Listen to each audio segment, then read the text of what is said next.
Hello guys, Matt here and welcome to what is going to be the brand new project that I've been talking about for ages on Twitter, which has probably been boring all of the three people that actually look at my tweets. Going on about it. I know, but we had to. Fair. So this is the Ayres Podcast. We're going to try and do this as often as possible. It's not going to be a daily thing, but it's going to be something we try and do as often as possible. We're going to talk about a variety of subjects, talk about lots of different things, and we're going to go through it in a bit of the similar running order each time. So I'm one of the people that's going to be talking to you. I'm Matt, and this is Jack. Oh, yeah. Jack's going to be joining us for the podcast as well. Running order is going to be this. We're going to talk about sports, then we're going to talk about entertainment. Within entertainment, we've got like movies, TV shows, music, whatever we've kind of been listening, watching over the past couple of weeks. We'll talk about it. Then we've got gaming, because both of us are quite into our gaming. It's definitely a subject that we can talk about in length.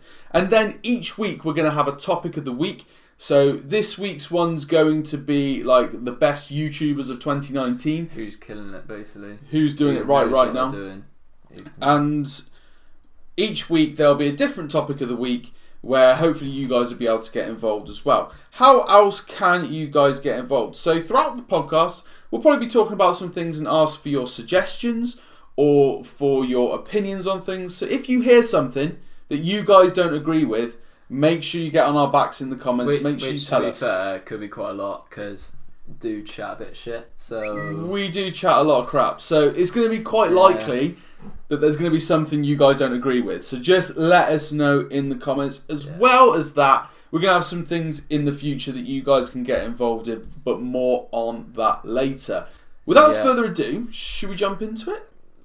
I mean, ready as ever. I don't feel ready for this at all. In fact, the notes page that I planned to make on my phone... I mean, probably better ways of doing it, but... It essentially hasn't changed in a month. This is Hollywood, alright?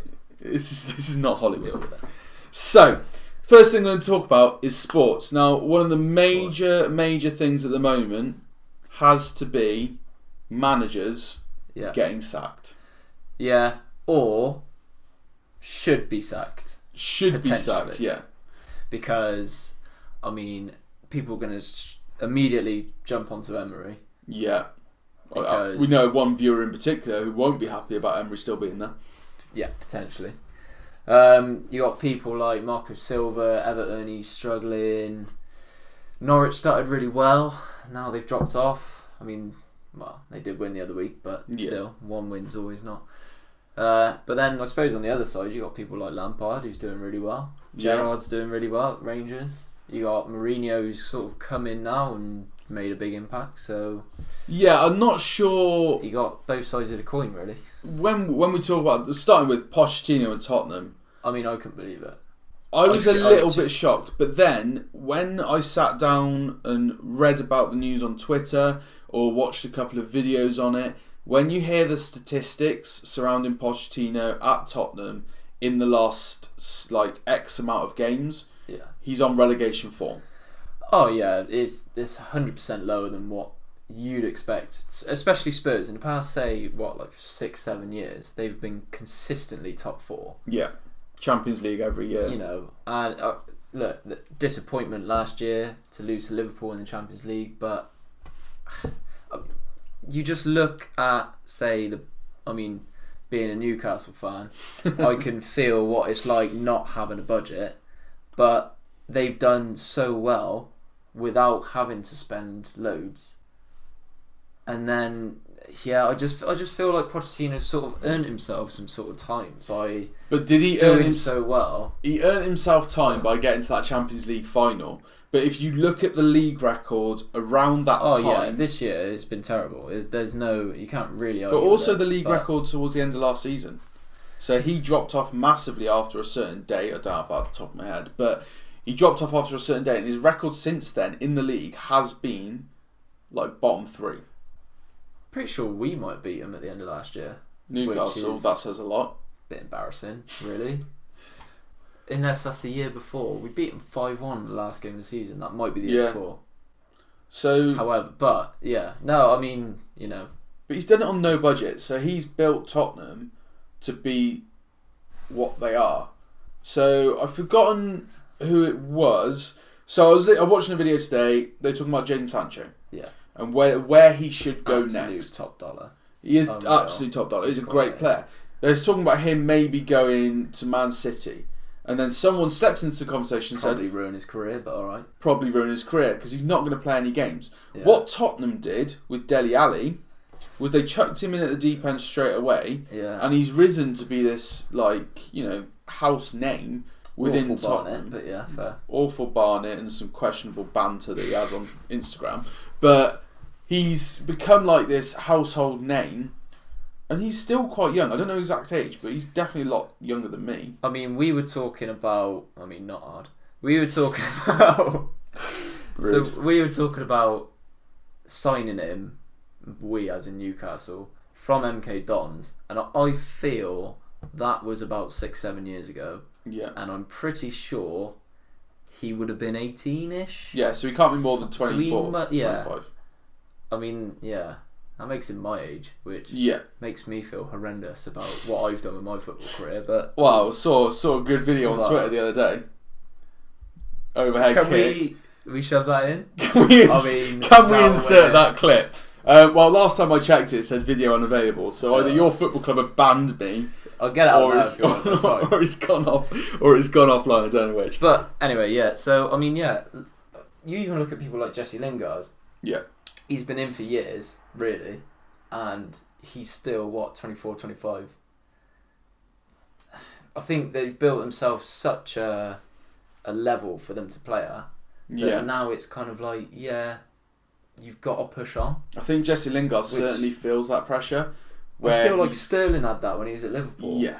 He did really well with Suarez and Coutinho, and then they both left. He sort of went into not really a rut, but I think there was more expectation. You've got Coutinho and Suarez who have left the team, and then you've got Raheem Sterling who has essentially then had to take the weight of all of those players on his shoulders at a very young age, and it just trying to play with people like Danny Ings. I mean, which he's sort of revitalised himself a little bit at Southampton, but he's not Luis Suarez, and he doesn't bite people. Yeah. Not that we know of. Not that we know of. I mean, behind the scenes he might do, but I'm sure that's don't know what sort of more of a pleasurable thing. Shit they're up to. I mean, weird, but Southerners. Yeah, no, but yeah, I feel like obviously he went to City. He's obviously around quality players again, but I would probably say he is probably their best player, Raheem Sterling. Yeah, he's in BBC Sports Personality of the Year this year. True. He's been nominated alongside Lewis Hamilton. Yeah. Alvin Jones, I saw. I didn't know who that was. He's the Welsh rugby player. Right, yeah. I'm pretty sure he's been captain for a while. He retired after the World Cup. I can't think of the others, to be honest. No, I can't think of... There was heptathlon athlete. Oh, that Katarina... what's her name? Something like that. Something Johnson. Yeah. But but for him to be... Without England doing anything particularly extraordinary this year, for him to be within the Sports Personality of the Year conversation shows that, he has stepped his game up. He has also done a lot off the field, though. Obviously, with racism going on. Yeah. He's taken a massive stamp against that. He's sort of been more of the role model that I guess everyone's been waiting for him to be. There seemed to be, everyone, especially the media, have completely slated him for so much. Reason. And you sort of think, well, what do you expect from him?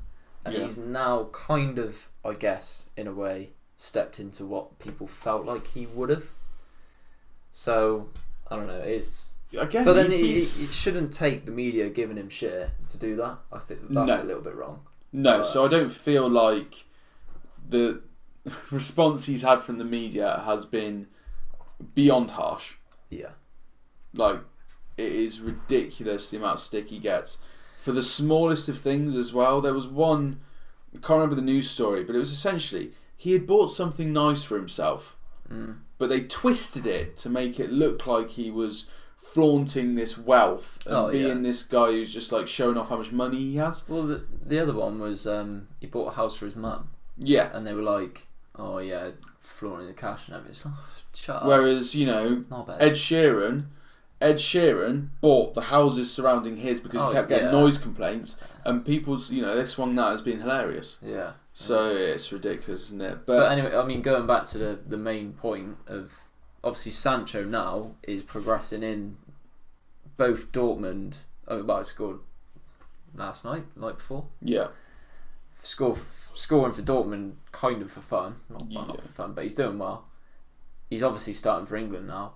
You just hope that there's not a repeat of the shit that Sterling's had to deal with.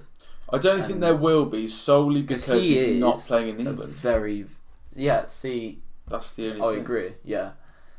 English media, kind of a little bit horrendous. Well, that's why people move out, isn't it? That's why people like Gareth Bale moved to Real Madrid. Hasn't worked brilliantly for him. I was going to say, that's probably got worse for him, but yeah, that's the... But he hasn't had to put up with the nonsense that is the UK media. What I'll say to you is, today there's been 4 teams mentioned in the running for Sancho. Manchester City, Manchester United, Barcelona and Real Madrid. Out of those 4, what do you think would be the best move for him? I mean, development-wise, it is probably going to be Man City. You've got Pep Guardiola, who you can quite clearly see the difference that he's made to Sterling. Yeah. You've got the quality players around him, Aguero, etc.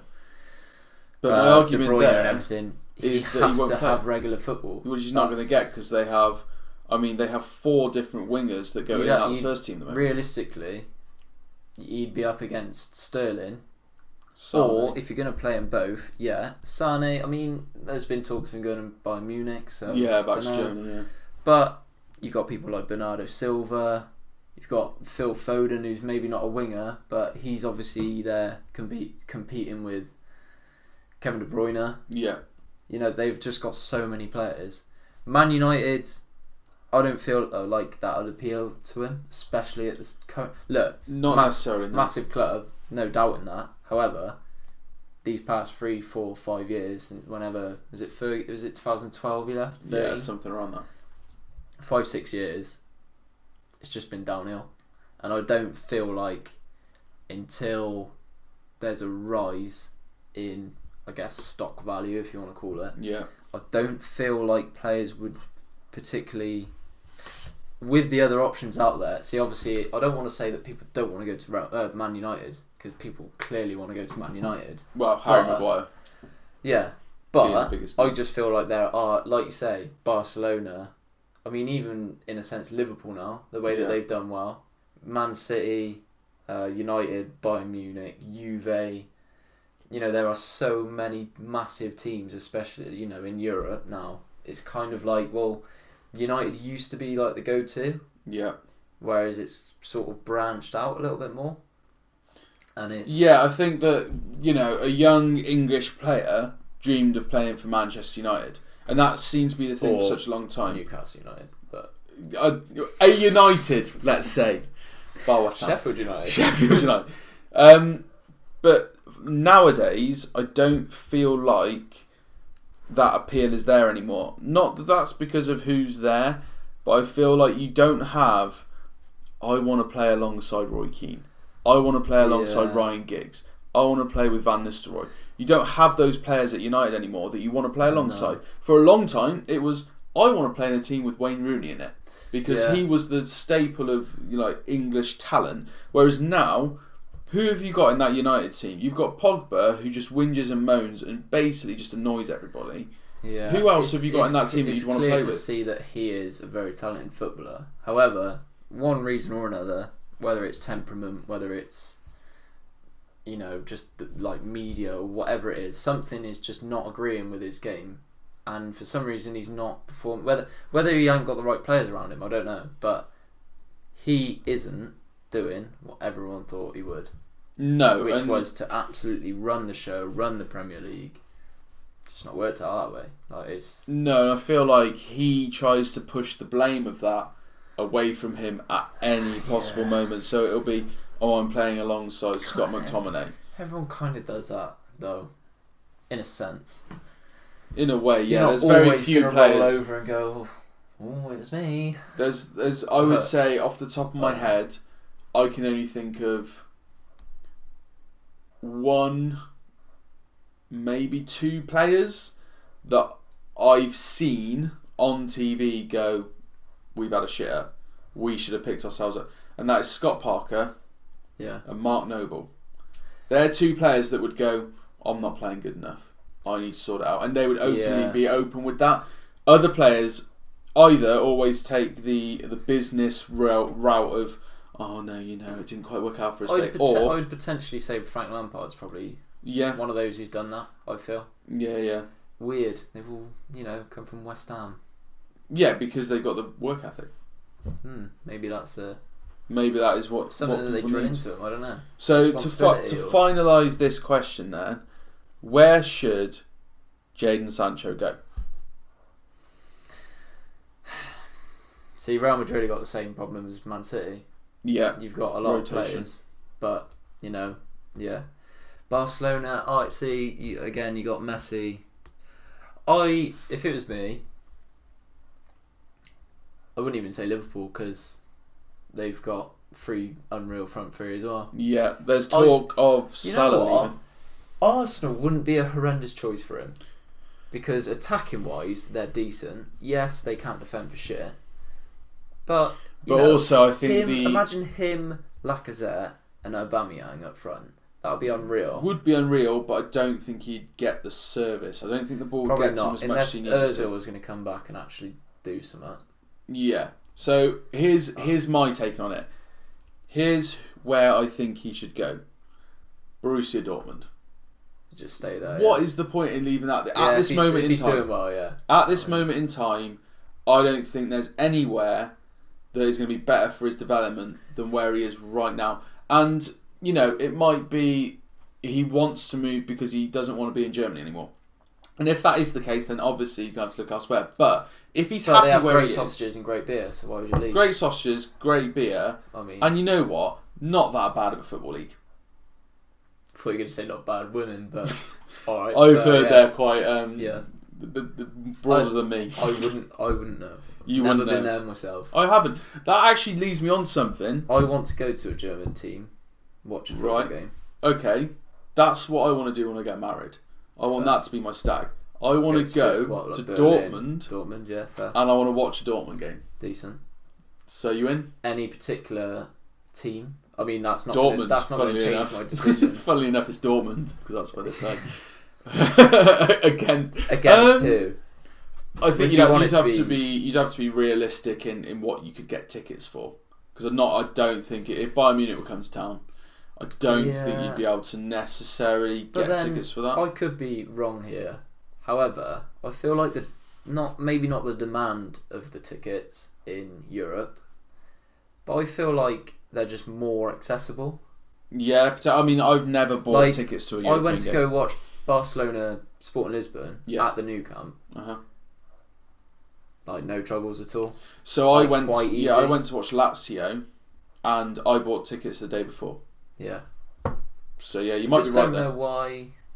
Maybe I don't know, because it's not as if they're bad teams. Do you know what I mean? They're probably better than at least 75% of the Premier League teams. Yeah. There's many maybe teams. Even more, there's many teams around Europe that have got stadiums similar to the size of our English teams, but you can get hands on tickets so much easier. Yeah, you look at teams like Chelsea, Stamford Bridge, relatively small stadium in comparison. Yeah, so you kind of go, fair enough. Yeah, it's impossible to get Chelsea tickets. Like my dad's a Chelsea fan, I can't get tickets. I always try. But Newcastle, what have we got? 60,000 capacity. Yeah, pretty much sell 50,000 probably. I mean, obviously with the boycott, I might actually know that. Yeah, drama. Slightly different, but that's mainly season ticket holders that are boycotting it. Yeah, and then you've got, which makes no sense. They've already paid for tickets. Man United have got a massive following. Man City, half the stadium's empty. There you go. That's where we go for games in the Premier League. Yeah, maybe you need Man City away at Dortmund. Champions League game, why not? Doesn't have to be a Bundesliga game, does it? Yeah, not a bad idea. So, sport in general has been pretty big this month. In particular, YouTubers doing sport. Yeah. And one thing I feel like would be stupid not to talk about is KSI versus Logan Paul 2. Now, what were your thoughts on the whole event? Well, look, Eddie Hearn has done a massive job on it. Yeah. I feel like the first one that they did. I mean, look, KSI Joe Weller, that was pretty sick. Yeah, that was, yeah. KSI Logan, the first one, even better. You know, pretty Deji sick. involved, Jake involved. But I just feel like Eddie Hearn kind of just, obviously he broke that barrier between YouTube and mainstream, and it is kind of like, well, the first fight but on steroids. Yeah. In the sense that everything was done bigger, conferences, you know, like, coverage on TV. It was just done properly. Yeah. And like, I feel like the biggest thing that I got from the whole event is the fact that people on YouTube are actually capable of being in mainstream. Like, I mean, you look at Bazinga. Yeah, Bazinga did an absolute he was unreal. Biz. Joe Weller was pretty decent on commentary. And Gibb was Gibb, all right. like, lost his head, but he lost fair his play. head, yeah. He's got, you know, he's kind of invested in it. So 'cause he's had the Bazinga whole wasn't Jake Paul thing. Yeah, Bazinga wasn't meant to be commentating, so he wasn't on the commentary team. And then he did one interview at the public workout. Summit Beach, I don't know what they call it. Yeah, the beach public workout. He did an interview with Sky Sports, and from there they offered him 3 days worth of work with Sky Sports, and he absolutely aced it. Oh yeah, from he start smashed to it. finish. Absolutely smashed it. I don't know. I mean, because he was back in the day. Well, not back in the day, but he was meant to be fighting Nick Frampton, wasn't he? Nick Crompton. Crompton, sorry. Yeah. Nick Crompton. That all fell apart, didn't it? Because Nick Crompton. And he's just like, no. Yeah, like, Nick Crompton. Apparently it got signed up, but then it got cancelled because Nick Crompton was like, "Look, Team 10's falling apart. I'm out of here. I'm done with this." Right, fair. But like, I mean, that obviously started his whole fitness thing. Yeah. But like, he must have, when he was in that mindset of I'm potentially going to fight Nick. Yeah. He's probably thought, right, okay, kind of like JJ did, research it, get better mentally, then to get better physically, to give yourself the best chance you got. So yeah. He's probably watched quite a bit of boxing. Well, apparently he's quite a big boxing fan anyway. Yeah. So he's got that knowledge. So that's kind of the point I was going to make. It's like he clearly has a decent level of knowledge, because it wasn't like he was sort of struck there in rabbit in the headlights, like some of the other Simon what am I going to ramble about? Because like Simon's mentioned on many occasions that whenever he got interviewed, he just ended up Josh has said it, like ended up saying the same thing over and over and over again, whereas he was just like I think so natural. Zerka kept saying euphoric or something. Yeah, like, yeah. He just kept saying the same adjectives. Okay. Yeah, but as you said, Bez, I think he's probably gained the most from that fight. I mean, financially, obviously the two boxers have gained the most, but credibility. But then money is an actual value, whereas credibility, clout, experience doesn't have the same value, does it? Because I'm not gonna lie. Could mean more to Bazinga, because like I used to watch Bez quite a bit. I was about to say but this. He sort of doesn't upload. His channel went in the shitter. Yeah, his channel went completely in the shitter. A lot. Yeah, and it was. Look, he's doing other stuff, but for something like this, it could maybe take him on a different path. He might end up being a boxing commentator. I mean, you don't. But he's got a gym. So he's got a Gymshark sponsorship now. Yeah. I don't think that was necessarily off the boxing. I think that was more off the fitness grind. Oh, but yeah, 100%. His channel was in the shitter. He wasn't uploading. He has openly said, I think on like the Sidemen podcast, that he wasn't particularly interested in making content because he didn't have a love for it anymore. He didn't have a reason to make content. But now he's kind of got this kind of thing that he's now going with, and his fitness videos, not my cup of tea.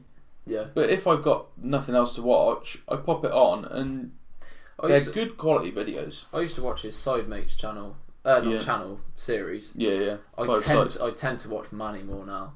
See, I don't watch that at all. I'm, to be honest, probably get in trouble for this. I'm not in trouble. Anyway, my last job used to be quite boring at times. So I'd find videos to watch. Or Twitch streams. Other platforms are Twitch.tv/Matters, just saying. Other platforms are available. But I used to try and find videos that I could watch without sound. And I found that watching Manny's team play football didn't necessarily... it's kind of better with the commentary because he's obviously... You're getting a live reaction from him. Sort of shebang. But you don't have to have the commentary. You can just watch the football. Yeah. Like, a lot of the time, I mean, if the sound is possible, I will just watch football with sound. But I won't necessarily be upset if there's no sound. Well, no, because me and you are both in relationships, and one thing I definitely find with football in particular is that you do tend to put the sound pretty low and not have it on, because you're sat there with the other half who's like reading a book or doing whatever she's doing or wanting to talk to you. God forbid they want a conversation. And when you put football on, you know, it can be that thing that you can watch without sound quite easily. To be fair, I mean, like... Especially with ITV commentators. Yeah. I mean, there's kind of no point. You may as well just turn it off. Yeah. But yeah, no, I mean, I'll watch... I got BT Sport on my phone. I'll just watch footy on there, and Mrs. will have some on the telly. Yeah. You know, it's that. But anyway, I mean, yeah, I just feel like Bez, like, he's done really well out of it. KSI's done really well. Obviously, winning. Yeah. Which I mean, in terms of the fight, I think he took it to Logan. Fair play to him. I feel like I feel like he's better than he showed himself. I think he took a lot of adrenaline. He's actually a decent boxer. Yeah. And he had a game plan to take it to Logan, and he just sort of thought, do you know what? I'm just gonna let him have it. Like, Logan's a taller bloke. He's got a longer reach. You kind of just have to get close to him. And I feel like JJ sort of just took whatever he could do, you know, whatever action he needed to take, he just did it. And I feel like it worked for him, and obviously any of those punches could have come off. Obviously there's a massive controversy with the whole punching on the way down on the back of the head and like holding him in a clinch, and it's kind of like... So my knowledge of boxing isn't that strong. Like, I've watched the odd fight, mostly a Joshua fight is what I'll probably end up watching if I'm going to watch anything. Yeah. And I know it's probably the most biased source you could get this from, but Vidal Riley on his YouTube channel sat with KSI and dissected the fight. Yeah. And I know it's a bias because obviously he's his coach and they're not going to say that Logan should have won, but they did point out several times where Logan was like embracing KSI in the wrong way. Yeah. And, you know, like, on several occasions, even though it was only the knockout that people are talking about, several times he puts his arm round the back of JJ's head and is doing this. And, so... you know, it just goes to show that these guys aren't professional boxers. And as you said with JJ, he went out swinging. Yeah, I feel like he just sort of, in the moment... I mean, you look at all the events that he's done before, he kind of relishes the opportunity of pressure and the big occasion. So I don't feel like it got to him, but I just feel like, look, these guys have been going at each other for the past 18 months. Yeah. Everyone's got a boiling point. I feel like it just got to a bit where KSI was just like, I want to rip this bloke's head off. But just quickly going back to the point of the deduction of points and stuff. Immediately after the fight, someone on Twitter, I can't remember who it was, but he literally had a clip of that 5-10 second, part of the fight. Yeah. And he went, right, okay. Started the video, paused it at that point where he's holding him, and obviously that first one, that was clean, and decent strike, to be fair. Yeah. JJ's he's not going down, but he's definitely sort of like off balance kind of thing. And you sort of think Logan's then obviously going in for the kill then, but he's done it in obviously a non-professional way. But what he was saying is that's the first bit where he's holding him, not allowed to hold him, bang. Because then if he could get back up, he can't because he's getting pushed down. And I guess obviously you just get more force. Yeah. Because if you're hitting someone, then naturally there's nothing stopping them going back. Whereas if you're holding it, then it's going to be more pressure on. Anyway, so yeah, that was the first bit, and then the second bit I think was he then on the way down hit him on the back of the head, side of the head, don't know.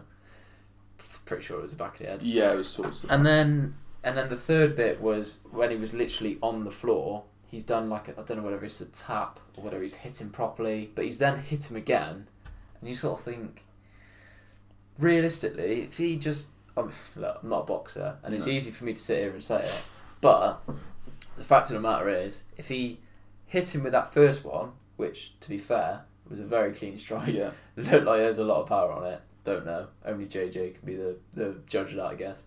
And he would but then if he then just come in like he should have done with the round after, if he just actually went like KSI did with the first couple of rounds, if he went at him and didn't give him any space, just like, you know, actually just whilst he's in a position where he's vulnerable, it's kind of like, well, why didn't you just do that? Why did he just back off and not let? But yeah, like I said, I'm not a boxer. So you know, he's made that first hit. He then, as you say, should be piling the pressure on. Yeah. So like, I think that's a fault with Shannon Briggs, because he's the one who's been there and done it. Yeah. He's the one that's got the 30 whatever knockouts and whatever the figure is. Yeah. You sort of feel like he should be like, right, Logan. As soon as you get that first hit, unsteady. You've been deducted 2 points. You're unlikely to win the fight now. Yeah. Because of that, you need to go and knock him out. You have to get the knockout. Yeah. I just don't understand why he hasn't. So like Vidal Riley said in his video when he was sat there with KSI, he said after you had been knocked down and with the illegal hit that had kind of, you know, dazed you quite a bit, you didn't take a long time to recover. You got straight back into it. He said, if I was Logan's coach at that point, I would have said to him, get in there as quick as you possibly can. Yeah, Why didn't they do it? It doesn't make any sense. No. But anyway, moving away from that slightly, like... Well, I mean, talking of big punches. Talking about big punches, I was going to say, I was quite inspired watching the boxing fight to kind of maybe get involved in like the training side of boxing. It looks pretty intense. It looks intense. It Something looks I like should it could definitely do. Yeah. Kind of a bit too lazy to do. Yeah, it looks like it completely like wrecks your body, which is kind of something I was kind of looking for at the time. I was thinking to myself, what can I do physically? And I was watching the boxing, I was thinking, that training looks so intense, I want to get involved in that. I'm not really someone who's ever going to get in the ring. I'm not going to be someone who's ever going to really get in a fight because... I'm a lover, not a fighter. I'm a lover. I don't ever see me doing that. But one thing that completely put me off was Wilder's knockout the other day. I've only seen the knockout on Twitter, but that man doesn't look like he knows where he is. I mean... as soon as he hits the floor. Yeah. Absolute lights out. Yeah, his eyes literally roll back into his head. Completely sparkloed. Like, there's literally no other words. No. They call him the Bronze Bomber for a reason. Yeah. He hits hard. I would not want to get hit by him at all. It completely put me off the sport of boxing in one clip, which... Yeah, because I mean, even with the training and stuff, you still have to spar people. Yeah. I would probably... I mean, obviously, they jog a lot. Well, to be honest, I don't actually know. I'm talking as if I know. You're basing this on some vlogs of YouTubers. Not even that, but like, one of my mates did a white collar box. Well, two of them actually did a white collar boxing. Like Zero to Hero sort of thing. Yeah, and they just, by the looks of it, they do a lot of jogging, a lot of running, obviously because they need that cardio. Mm-hmm. And then just loads of pads and loads of, you know, punch in the bag. Yeah, so the bag and the pads is what I'd want to do. But instantly, when you're in that gym, someone's going to go, do you fancy a spar? And part of you is going to be like, no, I'm not that sort of person. But then someone else is going to go, pussy. And then you're going to be like, yeah, I don't want to. I don't want to get involved. I kind of give in to what other people think of me as well. Yeah. So, although... it's a natural human response. In that case... especially that, I would probably just say, yeah, I'm a pussy. I thought you were going to say, I'll just say, yeah, let's do it. Nah, I'm a pussy. I'd be like, Call me the pussy. Do you know what? You're probably right. Yeah. Entering the ring, yeah. the pussy Jack. No, because I wouldn't even enter the ring. That's the problem. I wouldn't even be able to announce it like that. No, there was that guy was an MMA fight or a boxing fight who his name got called out and he didn't get in the ring. He just ran off. Who's that? Yeah, I saw it on Twitter. I can't remember who it was, but it was in a fight, and this other boxer's in the ring already, like raring to go, like limbering up. And this guy's name gets called out. He just doesn't get in the ring. Just didn't turn up. That's you. Yeah, that's 100% what you do. But yeah, I'm not. It completely put me off. Because I mean, I would want it for the fitness, for football, to help with football. Yeah. But yeah, at the end of the day, if you're training for boxing, you still need to go on long runs. Yeah. I don't like going on long runs, so the likelihood is probably not going to enjoy it when I actually get into it. It's that oh look, loads of people are really into this sport right now. I kind of want to get involved. You'd kind of want to avoid long runs at all costs. Yeah. The runs. Did you just make a poo joke? Yes, 100%. Wonderful. I'm sorry, that was really shit. Oh, for God's sake. So our next segment on the podcast is going to be entertainment. So essentially in this part of the podcast, we're going to talk about what we've been watching, listening to, and our opinions on it. And then one thing that I definitely want to make really clear before the segment even begins is you guys, we want to have your recommendations. So if there's a TV series, a film, or an album, or a particular song that you think you want to hear our opinion on, then make sure you pop it in the comments and let us know, because at the same time as it being for the podcast, I'm always looking for stuff to watch. Yeah, I mean, my Netflix list and Amazon Prime list is kind of a bit dry at times. Yeah, I would say... So it would be nice to get what other people are watching. Yeah. There's kind of there might be a hidden gem. There's kind of like that social element as well. Yeah. Like everyone wants to watch the same thing. And everyone then gets included. Yeah, because people want to talk about it. So, like Game of Thrones, for example, people were talking about that massively. 13 Reasons Why, when it first came out. I was so out the loop with that because I've only watched like 5-6 episodes. Yeah, so everyone's talking about certain thing, and I'm just like, yeah, sick. Good for you. So yeah, if you guys got any recommendations whatsoever, then get them in the comments right now, and it might be something we talk about in a future podcast. But what we're going to talk about now is kind of what we've been watching, and I'll kind of start it off with the BBC. Now, that's a bit of a weird one because the BBC, I've not used my television license in over a year, but they've brought out 2 series in the last couple of weeks that have kind of piqued my interest. To be fair, they do drop bangers. They do drop the odd banger, and these are definitely 2 very, very good ones. So, His Dark Materials, which is a TV series that started a couple of weeks ago, so only a couple of episodes in that you can catch up on iPlayer, so it'd be worth doing. But it's based on a book, and my girlfriend's very much into her books, so she was very much like, we're watching this. I was like, yeah, cool, whatever. Yeah. But essentially, everyone in this world... that's usually what happens. You don't tend to choose what we watch. No. Kind of like... You get told by the missus what you watch. Okay, whatever. But in this world, everyone has a demon. Now, when she told me about that before I watched it, I was thinking, like, they've all got a bloody devil on their shoulder. Right. It's not. Essentially, it's their soul split into 2, and part of their soul lives in this animal, which can't be too far away from them. Okay. So you join this girl who doesn't know who her mum or dad are. Right. She's been left with these people to look after her by her uncle, and her uncle's gone off and done all these adventures. But without really diving into the plot too much, because I think it would be good for the people to actually watch it and for you to watch as well. But I highly recommend it. Yeah. I was going into it quite blind because I haven't watched the books. I do think you kind of need to understand it a little bit, because I had someone next to me who, if I had a question, I could ask her. Yeah. I think if I didn't have that, I'd be a little bit lost. So, quick question. Yeah. And I know the answer already. But if you had an animal that a part of your soul was inside, what animal would it be? Now, I know you think I'm going to say panda, but would I say panda? I love pandas, don't get me wrong. I mean, but I feel like a panda would be bloody useless.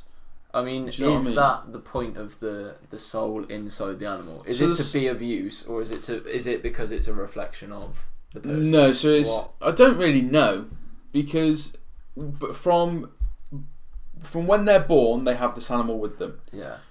Up until a certain age, which whilst watching the show, I think I've kind of clocked on to be around 16-ish. There's like a ceremony. Yeah. In that time frame, as a kid, your animal changes. Right. So it changes into different animals, lots and lots and lots. As soon as you hit 16, it picks a form and it stays with it. Right. So you might end up with a fox or like a lynx. Imagine having your 16-year-old self absolutely define you for the rest of your life. And you get a butterfly. Absolutely screwed. So I don't know whether your personality necessarily determines what the animal is. Yeah. But like there's some of them. I would just want it to be a dog. I just love dogs. You could, yeah. So like some of them have got dogs. Like the main female character, I don't think she's quite hit the age yet. Yeah. But I think she ends up with like an Arctic wolf sort of thing. See, so that's pretty sick. Something like that. You know, something like a giraffe that can pick you up, and get you up to high places. See, the one that I think is the best one. Which some bear it for seems protection, you know, that's so there's a big polar bear in it. Yeah. But there's one in particular. I think they're the baddies. I haven't quite worked it out yet because it's a lot of people meeting and you're trying to judge people at the moment. But the one that I think is probably one of the coolest is quite simple. It's a bird. Right. Having a bird and they send these birds out. These birds get these visions. So the animals can talk to you as well. Right. So you can send them off. They do. They find this thing. They come back and they tell you. Yeah. And what's quite good about that is some of the best characters are the animals because it's just voice acting. Yeah. And they come out with these one-liners and they're quite good. Are there any like big namers in there? James McAvoy.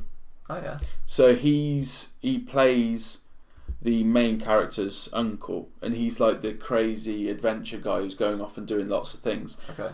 There's one other guy that I recognised from being in Suits, but I can't remember his name. Right, okay. But yeah, they're in Suits, you know.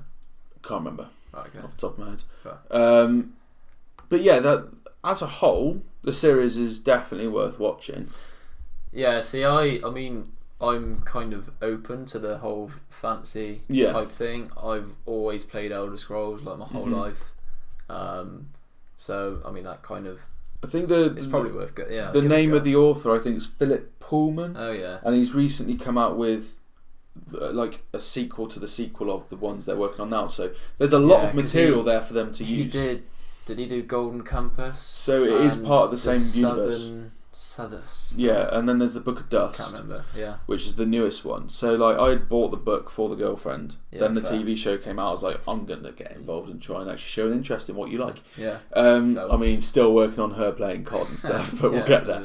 But yeah, it's definitely worth picking up. And then another BBC one that you definitely will have heard of, but it's completely stripped back, and I think it's slightly being done in a different way. Is War of the Worlds. Right. Yes. Yeah. So it's only. I think I saw the film years ago. Exactly. So like, it's only 2 episodes in. Really quite good. Again, actor wise, I don't really recognise anyone.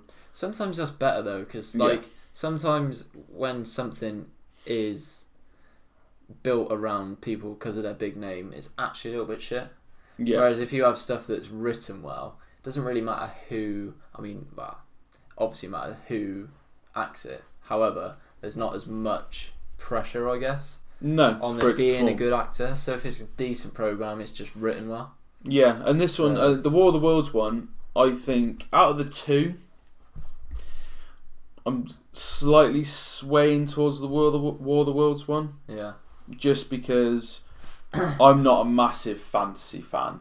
I know that sounds stupid because I'm talking about War of the Worlds. Yeah, you take it with a pinch of salt, but yeah, but it's very much. It's based in the UK. It's based in London, and Oxford and stuff, and that's quite. Although I've just realised that the other one's based in Oxford, so that completely contradicts my point. Yeah, but I think the War of the Worlds, it's just got something about it that I really quite like. And we're only 2 episodes in, and I've been gripped like the whole time. I haven't looked up. I haven't like gone to my phone and looked at Twitter or anything. Which, if I don't do that, I'm 100% in. The only thing that has made me not do that in the last year is Game of Thrones.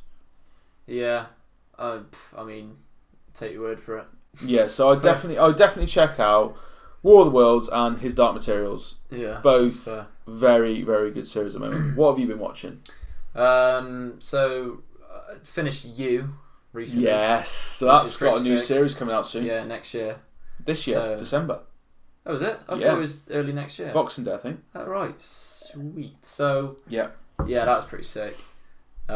She's pretty fit, so... She is. I mean, sound. I mean, he's a little bit weird, but he's also... not normal. So, basically, but this series made me... people being like that, do you know what I mean? This series made me feel really strange, because you're sat there, and I'm... with the person I was watching it with, turning and talking to him saying, this guy's a psycho. Yeah. Like, he's doing stuff that is completely, like, batshit crazy. Yeah. And when you're in relationships, and maybe you're a little bit insecure, it does send you a little bit you do things where you're like, I'm just going to see what they're doing, because I don't feel too secure about it. But he is, like, breaking into people's houses and stuff. Oh, yeah. He's off his rocker. I was just like, people think that checking your phone is bad. Like, kind of next level. But I want him to get the girl. That is what made me. That's what made me feel weird. Yeah, I'm backing the psychopath. You're hoping that they get back together, or that it works out well.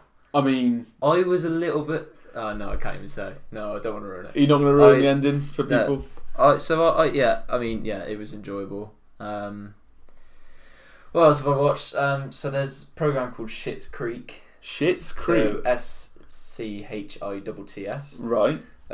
It's got the bloke called Jim in American Pie. Yes, yeah, Jim, yeah. David something, can't remember his name.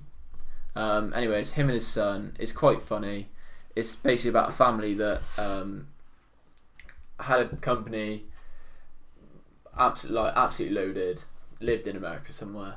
Yeah. They have been stripped of all of their assets, and the only thing that they have left, which they didn't get taken off them, is a town called Schitt's Creek. So they basically owns a town. And interesting. The characters in it are quite funny. It's kind of like a small American town. Yeah. So is this Netflix or Amazon? Netflix, yeah. Netflix, nice. The other thing, what have I literally just finished? I'm watching Money Heist at the moment, which is quite sick. See, I've not watched that, but I've heard good things. Yeah, it's basically it's the robbery of the Royal Mint in Spain. Yeah. And the only thing that kind of puts people off, I guess, is the fact that it's been filmed in Spanish quite clearly, but then you've then got English speech dubbed over it. Right. And it's kind of like, it kind of ruins it a little bit. But I kind of tolerate stuff like that. I can kind of get. It's like when you try and watch something with subtitles, it kind of, you then have to concentrate more on it, which makes it in a sense more enjoyable. But then, kind of like you were saying earlier, sometimes like get not fidgety with my hands. Yeah. Or well, I probably do. But I don't want to know. Yeah. Christ. But I tend to like scroll through Instagram, Twitter, whatever. You just wanted to say that's a whole different type of entertainment, right there. I mean, let's not go into that. This is anyway. So, but you find yourself sometimes not. You got to be in the right mood to watch that sort of thing. But I think it's and kind of like You, the series. Yeah. Not you. Not me. There's like an element of they're the bad guys or deemed as the bad guys, but you want them to succeed. Yeah. Like you're like, I don't want the police to catch them, and but no, like it was pretty sick. And the whole, what I found really fascinating about it is like how intelligent they've made one character. Okay. Like how he's literally planned absolutely everything. Like he's got this heist to an absolute T. Yeah. But then there's stuff that he thought he had nailed. Yeah. But hasn't, and the plan then. See, that sounds unravels. a bit like Prison Break. Yeah. Where you've got Michael Scofield, yeah, who's he's literally everything got to everything a T. to a T. Yeah. But then he's not, obviously with Prison Break, he's not thought about Teabag being an absolute scoundrel, and everyone wanted to, Yeah. I guess in his mind he was thinking, right, well, again, people might not have watched it, but if you haven't watched Prison Break, oh yeah, what absolutely. are you doing with your life? So anyway. If we were going to recommend, just like out of everything we've just spoken about that we've watched recently, if you had to recommend one of them for people to definitely watch, what would it be? Probably You. Yeah, I think that's a pretty strong one. I would say... Although I would say if you've only got time for 20-minute episodes, Schitt's Creek is quite funny. So I'm definitely checking that out. Out of all the ones you've said, that's quite funny. Even though you didn't go into detail, that's the one I want to watch. Sometimes you're like, a little bit weird, but like because it's 20 minutes, you just deal with it. Yeah. But yeah. So talking of, the one that I would recommend out of the two that I spoke about, I'd probably go with, for the majority of people, War of the Worlds. Yeah, see, that's what you said earlier when you were thinking about being torn between them. Torn between them, I'll go War of the Worlds. But you just said 20-minute episodes, which has reminded me of something else I wanted to talk about within entertainment. 20-minute episodes have never been better than Gavin and Stacey. And I've just rewatched all of Gavin and Stacey in anticipation for this Christmas special. Yeah, see, I've not watched it for, Christ, whenever it come out. Must be over 10 years, do you think? I think it's about 10 years, yeah. So, yeah. So, like, with me, I've watched it. So when is it in Christmas? It's been Christmas released? Day. Christmas Day. Yeah, okay, which you might not watch on Christmas Day, admittedly. Okay. But you're gonna catch it at some point. So you've basically got 3 weeks to catch up. Well, not catch up, but refresh yourself. And I've watched. Let's be honest, most people would have watched Gavin and Stacey. Yeah. So to refresh it, I've watched all of it in a week and a half, and that is only like pop. Yeah, but there's only 8 episodes per season. There's 3 seasons, and they're all 30 minutes, apart from the Christmas special that's an hour. Well, that's only 12 hours. Yeah, so you're not watching. Yeah, it's not a lot. That there's not really that much to watch. Maths. Quick maths, love it. So yeah, the Christmas special. There's a trailer that's been released, which you're probably going to go check out after this. But it's Bryn. Yeah. And he is hosting Christmas. Of course. So he's in the kitchen. What could possibly go wrong? He's in the kitchen and he's having a nightmare. Yeah. It is quality. It's got me quite excited. Thing is, that's kind of relatable to a lot of people, especially in Britain. I can imagine a lot of people stressing out at Christmas. Yeah, the whole family. You got all sorts of food being cooked. Well, I'm stressed out just like making sure I know where I'm going. Just eating it is stressful. How am I going to fit it all in?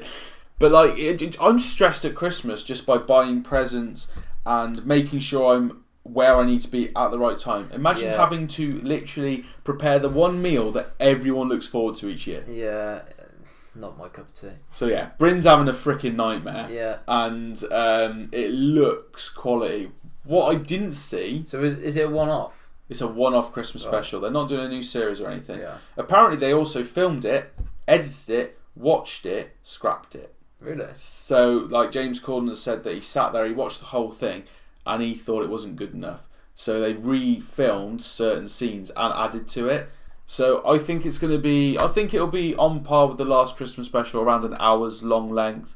Yeah. I can see it being decent. Just talking about specials. Yeah. Christmas specials and stuff. The Office. If anyone hasn't watched The Office... I've not watched The Office. Watch UK version first. Yeah. Then watch the US version. Yeah. Unreal. Who's the lead in the US one? It's that bloke who's in Jack Ryan. Oh, sorry, no. You're on about... What's his name? Evan Almighty. Yeah. What is his name? Steve Carell. Steve Carell, yeah. Like, Steve Carell, the clips that I see from the American one are hilarious. Every single character is hilarious. Yeah. So the UK one's better. You said. No, it's not better. Thing is, UK, they did like 3 seasons, and then it just stopped. I don't know whether Ricky Gervais just sort of thought, it's done its course. Done. The US one sort of copies it, which you kind of, I guess, have to. Yeah. It's still funny, because it's just funny anyway. They've put a little bit, not like thing that Americans sometimes, not always, most of the time, will do, is they'll take, say, like, In-Betweeners, they'll put a twist on it, and they'll make it shit. Yeah. Whereas, with this, The Office, it's actually still funny, and I really enjoyed it. And then they progress the story after that. Okay. So then it's got like 8 seasons. So it's decent. So where the UK one's quite short, that one kind of pushes it. And again, short episodes, it's easy to watch, it's funny. I kind of tend to go towards comedy rather than anything else. Yeah, same, yeah. Yeah, no, 100%. You got it. So I've got to get that in, as well as watching. So, by the next video, Yeah. you must have watched how many episodes? The whole of the UK Office. Okay.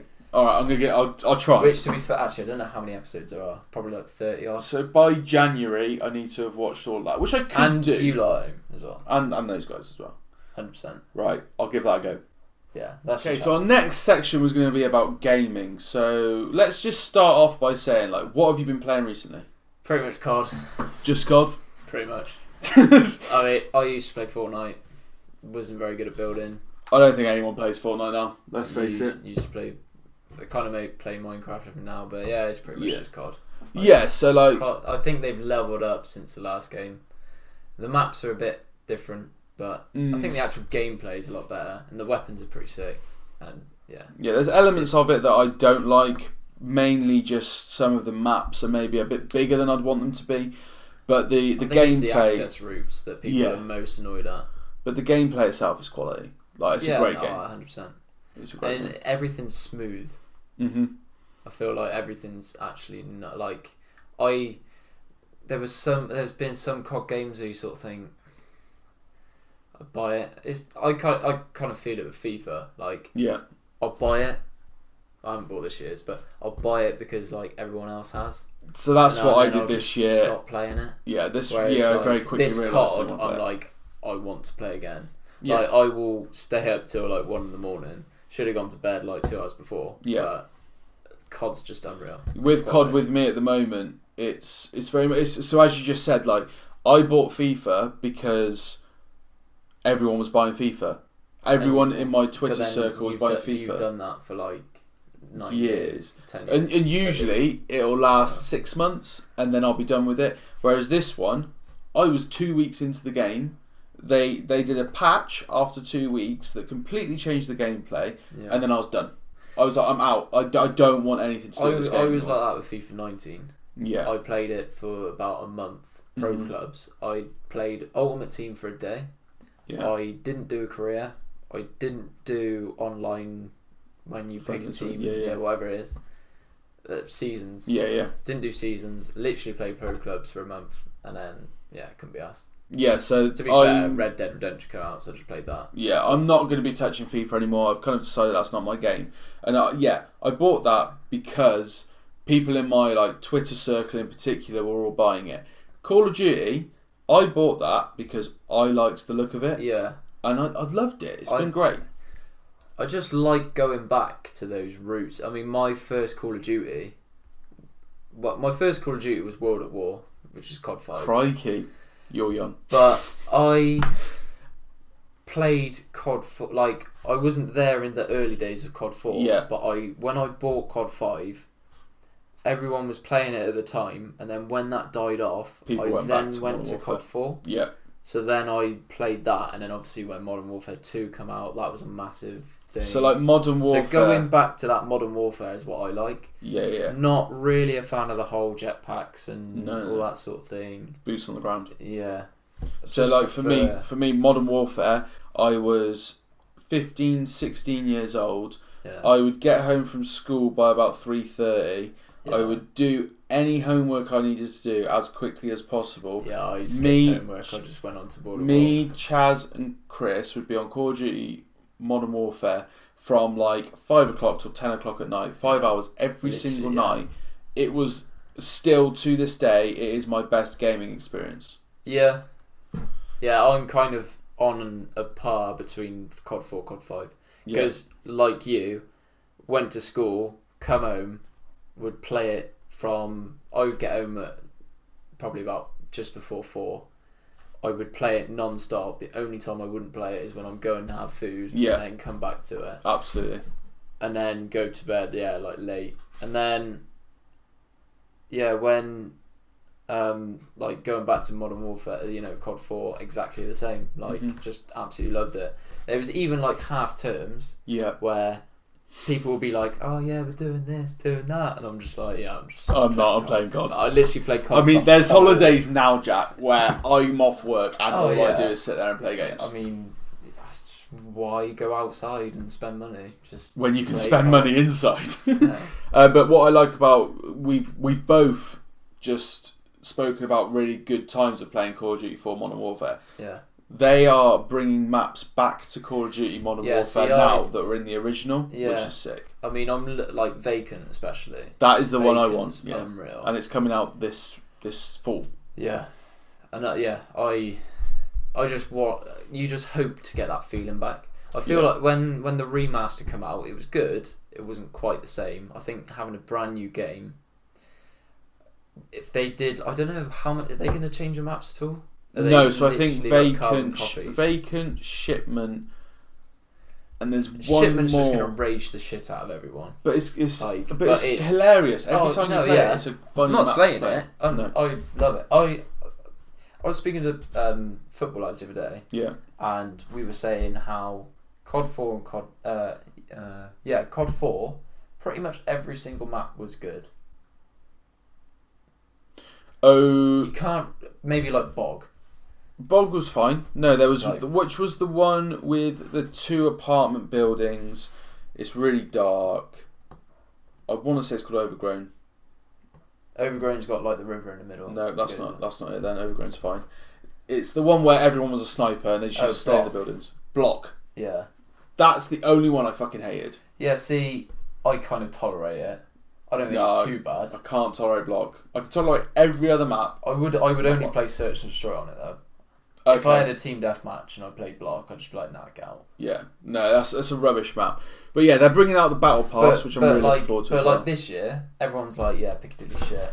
Which which it is. it kind of is. But that's the only map that I don't like. And part of me still enjoys going on it because when I'm on it, if I'm streaming or if I'm playing with you or Joe or whoever it is, I can go, guys, have you heard? And everyone's like, whoa, I went, enemies at the buses. Yeah. And then I can just say that and like, it's still funny. It's just annoying. Like, but they're bringing back... There's so many fucking buses though. There's so many buses. Like, it doesn't tell you me which anywhere. bus. But yeah. God. But they're doing the Battle Pass, which, you know, is still yet to be seen how good that's going to be. But I think Call of Duty, as you've said, has done the right thing and it's come back and it's hit where it matters. Yeah, smashed it. Smashed I can't fault them really. Another game I've been playing, as well as Call of Duty, is I bought a Nintendo Switch, in August? And essentially bought this Nintendo Switch because a new Pokemon was coming. So I've bought Pokemon Shield, and as much as I like Call of Duty, I have some questions about Pokemon Shield that I don't particularly like. So with Pokemon Shield, it's not Let's Go. So Let's Go Pikachu and Let's Go Eevee were very much baby's first Pokemon game. Right. Where your hand gets held whole way through. I've not played Pokemon since the good old red, blue, and yellow days. So I played. So you know, Gold, Silver, obviously. Gold, Silver, Crystal. Yeah. I played that generation. I haven't played since. So I've come back to it now. From watching your streams, www.twitch.tv/myayres. Absolutely. I kind of got the impression that it was like the originals. Yeah, so they had than- Let's Go Pikachu and Let's Go Eevee, which very much baby's first Pokemon. I can't really compare it though because I've not played other ones. But I just got the impression that it was like the original ones. So it's closer. It's not the same. Yeah. Because with the old ones, and I listened to a gaming podcast, which we will talk about in the future when we do another topic of discussion, but they essentially brought up a very good point. Pokemon's difficulty isn't necessarily in the battles. Pokemon's difficulty is in the rinse and repeat parts of the game. So, if you've got a Pikachu who's level 5, in the old games, you had to use that Pikachu in the battle, maybe swap him out and get someone else in to finish the job to get him experience to level him up. Yeah. In this one, every Pokemon in your party gets leveled up at the same time. So you go from having like level 5 Pokemon, and if your Charmander gets to level 10, likelihood is your Pidgey is going to be a level 10 too, because they get XP at the same amount of rate. So you can just use your powerhouse basically. You can use your powerhouse and go through the game, and then when you do hit a brick wall a gym that beats your main Pokemon, your other ones are of a level that they can kind of come and finish the job off quite it kind easy. of has pros and cons. Because for me, I feel like the whole tactical element of swapping Pokemon out and getting having the right ones against the right Pokemon and making sure that you're training them all equally, like you say, I feel that kind of has an element of skill to it. Whereas if you literally just have them get an experience all at the same time, it's kind of just like, well, it's a bit lazy. Well, it's lazy. But like you say, if you get found out by your main Pokemon getting fainting, you have got something to fall back on. Which makes the game a bit easier. That's essentially what's happened. It's made the game easier. I've gone through this Pokemon story I'm on the last boss now, and I'm about 25 hours. 25 hours in. Yeah. Which for a Pokemon story, that's quite short. If I was 25 hours into Pokemon Yellow, I probably would be like 5 or 6 gyms in. I mean, I just trying to think back when I went on holiday to Italy. And we had this, we just rented this apartment thing for like 2 weeks with a load of other families anyway. I'm pretty sure I wouldn't have started Pokemon on that holiday. I would have sort of carried on from, I don't know, maybe like the first, second gym, something like that. Yeah. I pretty much played it constantly for 2 weeks and then still had stuff to play. Yeah. So it's kind of that wouldn't happen on a new one. I mean, the story's good because it's not a. The graphics look quite clean as well. It is, and they have segments. And being 3D kind of is pretty sick as well. It is pretty sick because there's parts as well that I've only noticed in the end game where there's certain scenes. It's doing a cinematic. Yeah, they're just a little bit better. Yeah. Than the normal graphics that have been really nice throughout the whole game. Yeah. It just steps it up a little bit, and I'm like, I've only just started noticing that. So I don't know whether it's been happening all the game and I've just not noticed, or whether it's like they have certain like movie-esque sort of scenarios where it does look really good. But I would say if you're a Pokemon fan from back in the day, this is the one to come back into. Yeah. It's a good game. Would you buy a Switch just to play this Pokemon game? But obviously, if you've already got the Switch and you buy it, if you've got the Switch, different. it's a must-buy. Yeah. If you haven't already got the Switch, would I buy a Switch just to play this game? I reckon I would.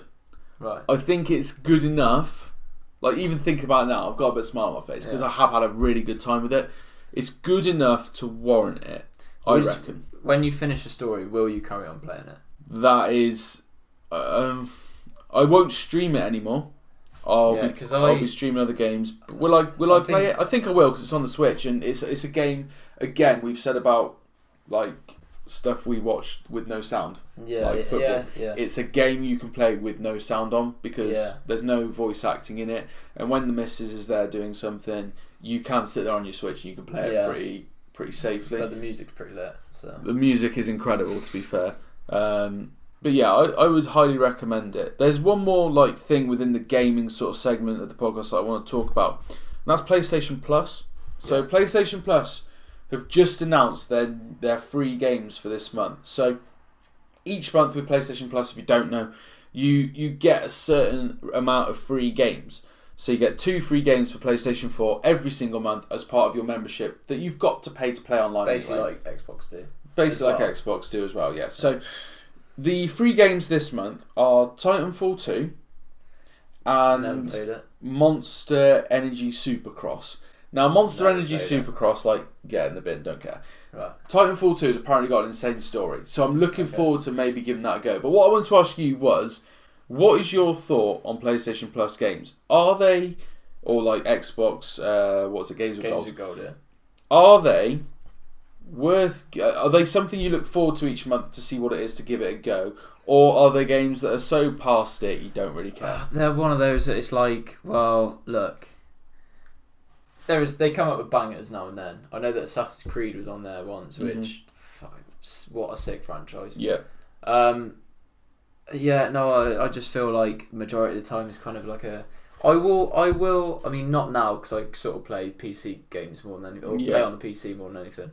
But like when I used to play Xbox most of the time, I would find myself every month. I would check. I'd just have a look, see what's there, because let's be honest, everyone loves something that's free. Yeah. So, we'll always check, but I always look at it and think, really? Like, a lot of the time I do that. Xbox have probably got so much money. Mm-hmm. Microsoft, sorry. Could you give us a little bit more? Yeah. Are you really that worried about missing out on a £15 game that you could just do for free? Yeah. And actually have people buzz into... Obviously, look, you don't have Xbox Live just to get free games. No, you have it. But it's a nice little extra to keep people sweet, I guess. So I take quite a lot of interest in it. There's a lot of games I've played over the years that I've played because of PlayStation Plus. The most recent one, which I love it when they do this, there's a new game coming out, so they give you the prequel. Last of Us. The Last of Us. Like, I had played... What a sick game that is. I had played The Last of Us. See that? No, but that's what I mean. You put like a banger like that out there, and everyone's going to download it. Absolutely. And realistically, if you then like that, something like that... I'm buying the second game. Sick. Exactly. And you're guaranteeing yourself 50, 60 quid, whatever it is. Yeah, definitely. Just because you're giving away a game which on the store is probably a tenner. Yeah. Because like with The Last of Us, I played it on PlayStation 3 for about 10 minutes. Mate, it's sick. And the PlayStation 3 controller was shit, let's face it. It was a crap controller. And I think I just kind of went, not the game for me. Yeah. I've come back to it on PlayStation 4, and that is my game of the year. If it had come out this year, obviously, but it would be it's the game I've had the most fun with. It did get a shit ton of awards and everything. Yeah, it's incredible for absolute. Should have. Yeah, because it was quality. But now I am looking forward to a game that I wasn't particularly bothered about in The Last of Us 2. Yeah, see, I pre-ordered Last of Us, which I might have to. I don't know if it's going to be on PC. I don't play my consoles much. I don't know, it's just on PlayStation, isn't it? It's PlayStation exclusive, yeah. To be fair, I pre-ordered Last of Us. I want to Last of Us 2. Last of Us 2, yeah. I pre-ordered that probably about 8-9 months ago. Whenever it first got available on Amazon, I ordered it. So that was E3, basically. Potentially, yeah. Yeah. Which is what? Okay, maybe... That's nearly a year before it's going to get released. So you were that excited for it? Oh, mate, the first one was so good, I was like, right, I'm having this one. Yeah. So originally, it was meant to release in February or March. Yeah, it's been pushed back. Whereas now it's May. May, yeah. I think it's going to be insane. It's like when Skyrim came out. Mm-hmm. As soon as it was available on Amazon, bought it. Literally, because you'd played Oblivion. Because I played Morrowind, the third one, Oblivion. Yeah. I was like, I'm getting Skyrim. So as soon as the which is why I bought Elder Scrolls Online, which wasn't great. It was fucking horrendous. And then I will buy the sixth one whenever it comes out, probably in 2025 or something like that. I mean, it's like GTA, GTA 4, GTA 4 was 3, 4 was sick, Vice City, Liberty City. They're all unreal. 5 was quality. I'll be buying 6. Well, remind me to do an unpopular opinions podcast, because there's one opinion that is particularly unpopular about GTA. But we'll leave that for another day. Right, so now we're on to our final kind of topic of the conversation sort of thing. So, every single time we do a podcast going forward, we're going to have a main topic that's going to be part of the podcast. It's going to be the end of every podcast after we've done all of our little segments. And today's one is your favourite YouTubers of 2019. So we're going to go backwards and forwards. We're going to maybe do 2 or 3 each. So like Jack will do one, then I'll do one. And we'll kind of talk about the things that we've liked about them this year. So, Jack, do you want to kick us off with a YouTuber you've liked in 2019? So I mean, well, we both agree on one, but we'll save that till last. Yeah. But yeah, I mean, for me, so there's one that I found basically from via Jake Paul. I don't watch Jake Paul, but you subscribe. Basically, Jake Paul called out a guy called Cody Ko. Right. Yeah, he's an American bloke. I think he's sort of 27, 28, something like that. Him and a guy called Noel Miller are just hilarious. Right. I've not actually listened to their podcast. I want to. They call it Tiny Meat Gang Podcast. Right. Yeah. But their videos, like, they're just basically just react to stuff. Right. But it's funny. And, like, they both are quite sort of knowledgeable, so they, like, bring in, like, references to normal culture and gaming and all that sort. Anyway, they're just funny. And I just like watching their videos. I mean, it's not, like, constantly uploading all the time. No.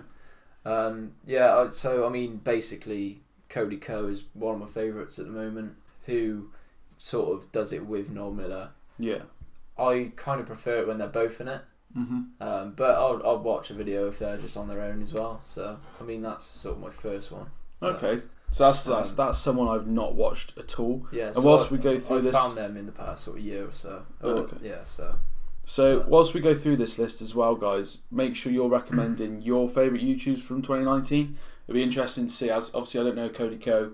It's probably now someone I'm going to go away and look up when I've got a bit of spare time to go and realise like what Jack's discovered in the last year. So if you guys have anyone as well, let us know what you'd put up there as someone that you've discovered in 2019, or just someone that you've liked watching in 2019. I'll go with my first one now, and my first one is, who should I go for? I'm going to go for the obvious one. I mean, it's not just 2019. This guy's been killing it, and he's been killing it since he started uploading, and that's Mr. Beast. Like, he's on another level.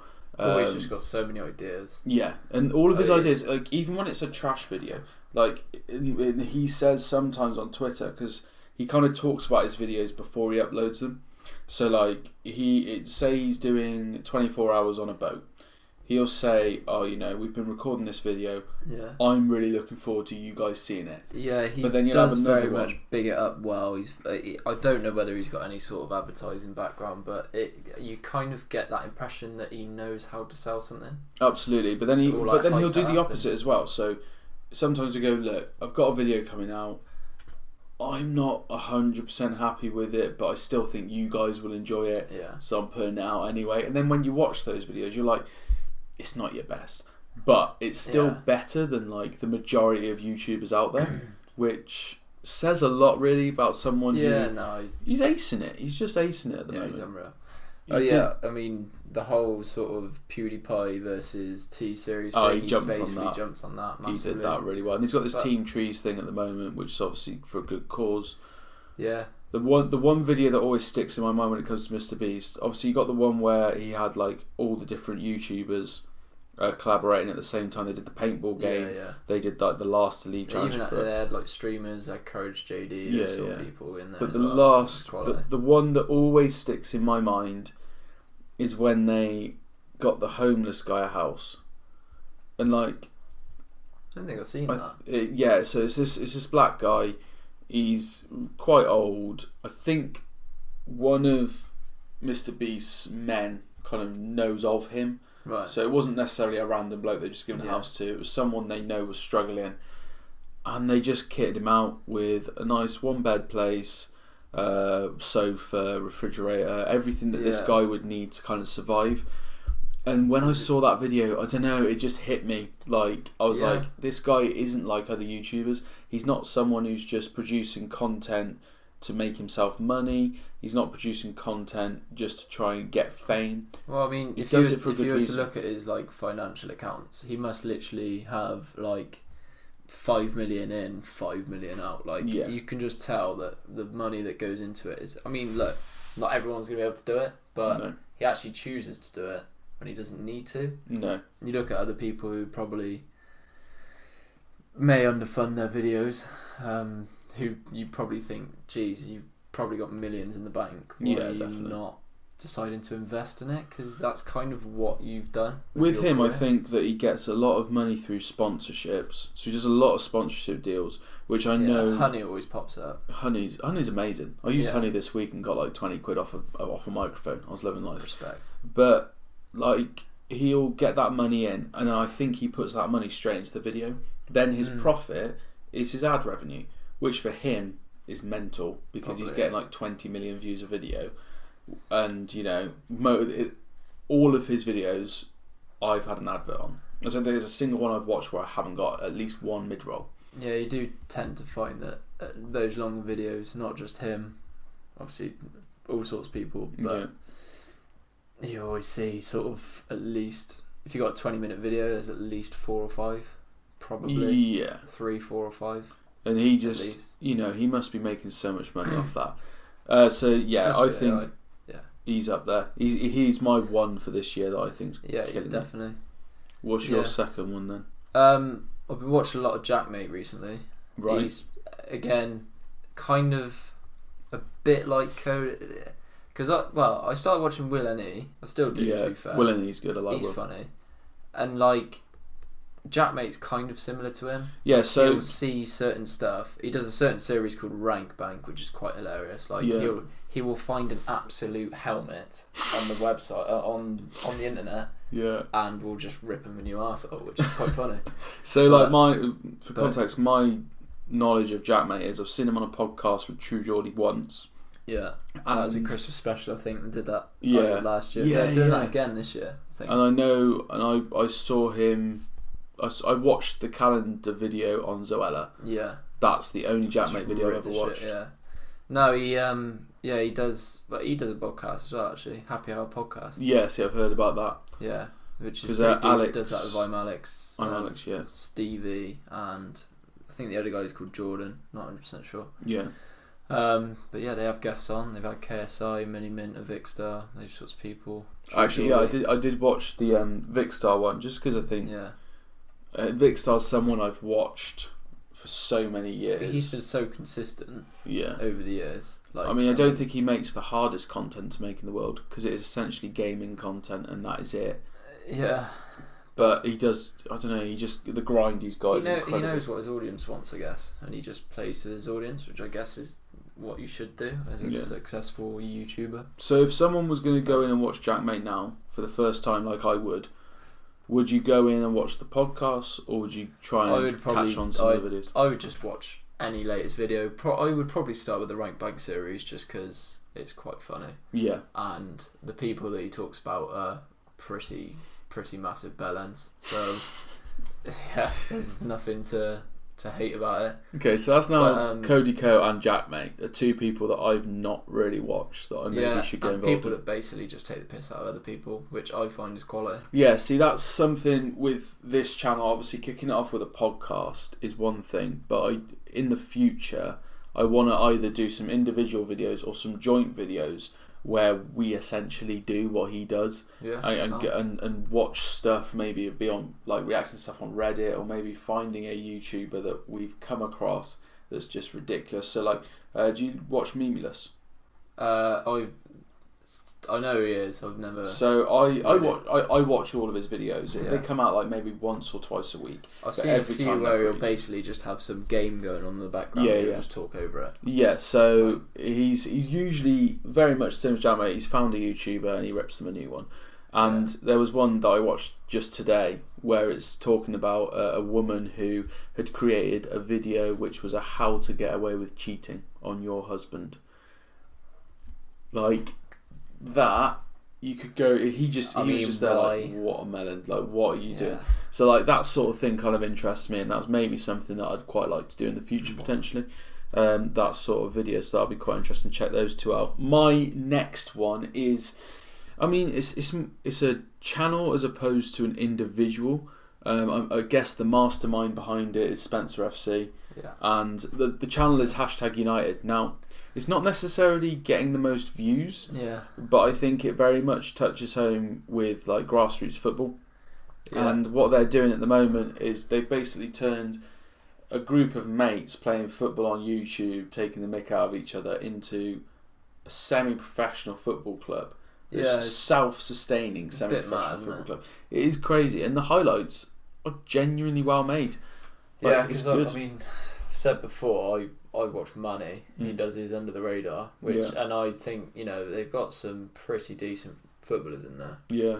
But #United, I feel I've never watched #United, but I feel like they were literally they are the online football team breakthrough point. Yeah, absolutely. Like they were possible for everyone else, basically. Yeah, they were on the BBC, Sky Sports. They've been on everything, and it's just so well done. And I think there's credit to Spencer more than anybody. It's just been produced in a way that it looks professional. It looks like it's match of the day. Yeah. It's that good. Fair enough. So you obviously mentioned earlier that you like to watch football without the sound on, even though the commentary on the #United games is good, you can still enjoy it without it. Yeah, and you've got a whole season from last year which is worth watching because they did very well. Yeah. And then you've got this year again that they're doing well again. They've got cup runs and all sorts in so there. What league are they actually in? I don't know. It's something like I think they started in the 8th tier of English football, or 10th, 8th or 10th. What is it, like London way? Yeah, Essex way. Right. So I think it's Essex, but yeah, they're doing bits. I mean, there's some videos in there as well where the opposition team turn up knowing who they're playing. Yeah. And it just makes the opposition step their game up a little bit more. Some ways good, some ways not. But it makes for quite interesting matches as well. It's not necessarily just for entertainment purposes. The actual football's pretty decent. Thing is, I suppose you've got the capability of finding... I mean, it's unlikely it's going to happen, but imagine the day when, say, a Watford scout is watching someone's YouTube video, they see someone absolutely mental and go... It's funny you mention that, because in the first season of #United, they did an academy series where people could enter and win a contract with #United. Right. And there was a lad called Scott Pollock. Yeah. Scott Pollock now plays for Northampton. So League One? League One, yeah, League 1 or 2. But he now is a regular for He plays Northampton. with Ivan Toney. Yeah. Or used to. So, it has happened. And it probably will happen again. There's players that are playing for them now that you look at them and you think, you're pretty nifty actually. You're pretty decent. Yeah. So I mean, yeah, obviously I haven't done YouTube before. I was actually thinking about when I was first started. I was thinking I'd do like a follow sharpness and see your overhead kick goal. I mean, you may as well put it in again. Just and doing that because I feel like it's you'd set up your cameras, you'd have fun with the editing and stuff, and then doing commentary over it would be quite cool. Yeah, I would love to do that. For example, you're the only person in my family who has seen any content I've done online. Yeah, true. Bar maybe one other cousin who I think saw one video but then didn't watch any others. Yeah. So the normal world, the non-online world doesn't know that I do this. Yeah, fair. So that's the part I think I'd break down on. I wouldn't have the confidence to be like, come on guys, let's do this online. I just don't have that sort of demeanour about myself. No, but I suppose you also get an idea of what the people you play football with are like. Yeah. And you can kind of go, probably not going to work. I don't think my team, for example, is a team that would, one, anyone would want to watch. Two, would be willing to be watched. See, I think the standard at Sharpness is pretty decent. I think people would watch it. Yeah. However, would they want to be filmed? They probably would, to be fair, because then they'd be able to gloat about stuff that they do in a game or something. Yeah. But then I don't know if there's any complications in terms of asking the opposition team. If they've, for example, if they've got a player under the age of 18 playing, you need permission, written permission to put them in the video. So I don't know. It's something I've thought about, but don't know. So our final YouTuber, and I think we will probably agree. Channel on it. It's probably the channel of the year. I would argue. Yeah, 100%. Do you reckon it is? Oh yeah. Yeah. So I think we both agree on this one, and it's the Sidemen. So the Sidemen started doing Sidemen Sundays last year, and haven't stopped. And it's a whole year of doing it. I've literally watched every single one. I think I've watched every Sidemen Sunday, and on the More Sidemen channel, I've watched all of them apart from the highlights. Yeah, I've not watched a lot of the More Sidemen. I've seen a few. There's some in there that are pretty good. To be fair, they're basically just really laid back versions of what they already do. So where they might have done Deal or No Deal, for example. Yes, they've got a game show sort of esque game, but it's just chilled out on the sofa, and that's More Sidemen. So that channel, is by far the best channel of 2019 I mean, by a mile. It literally every single video just pops off. Mm-hmm. Like the holidays, going away, So good. unreal, and then like your Tinder dates, and I just feel like anything that they do, other people have tried doing, just can't do it. Yeah.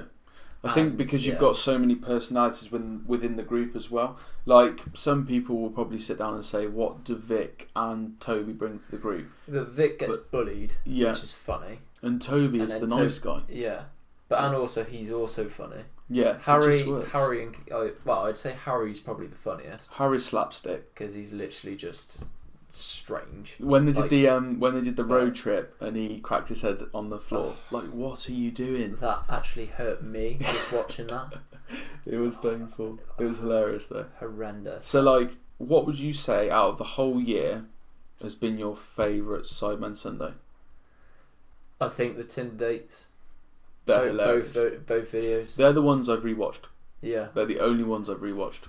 It's just like when Harry's saying stuff to like put people off him, and then they actually still swipe right. And you think, what is wrong and with you? And then he's like, if I land this bottle flip. Yeah. It's like, for God's sake, Harry, you've used this like 4 times now and it's never worked. For me, I would say the original Holiday. The second Holiday one was not good. The one when they went abroad, but the first UK one. Yeah, because Red Team. Red team.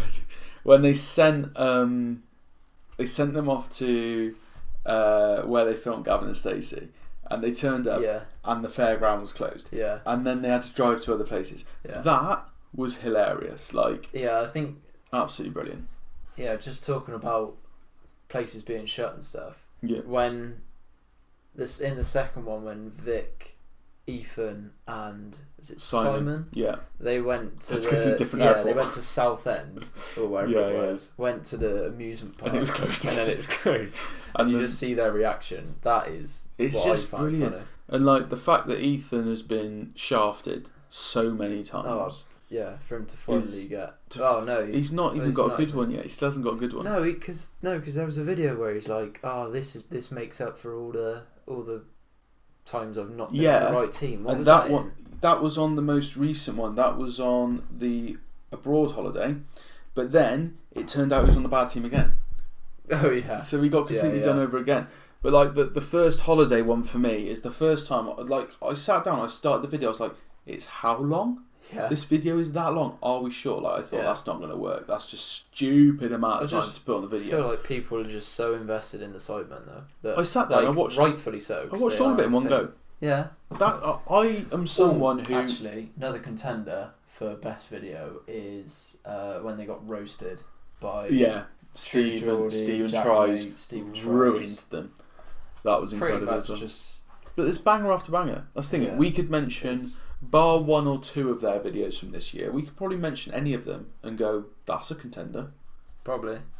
They are just that good. There's some that highlights more than others, but for me, that's the channel to beat. Yeah. In 2020, if someone can do better than the Sidemen channel, hats off to you. Yeah. I've heard a few things about Jay and Something Show. Oh right, yeah. I've never seen them. Yeah, I've not seen either. But I keep seeing people talk about them. Apparently, they're really good.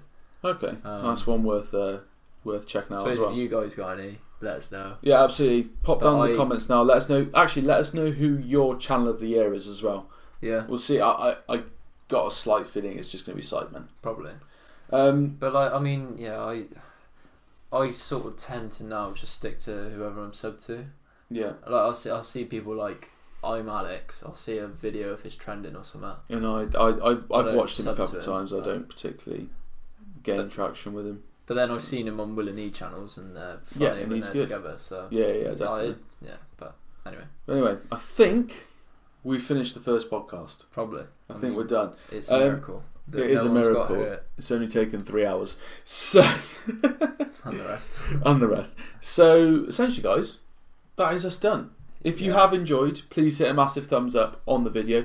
Make sure to subscribe to the channel if you are new as well. And if you have any ideas of what you want to see in the podcast or other videos you want to see from us, let us know in the comments down below. But or improvements. Yeah, improvements as well. You know, let us know what we're doing badly. However, don't be too mean, because only maybe to him, because he's a seasoned YouTuber. Seasoned YouTuber. Only do things that we can actually change.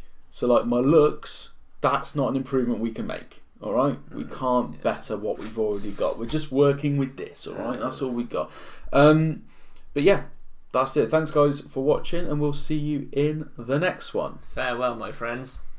That's not becoming a thing.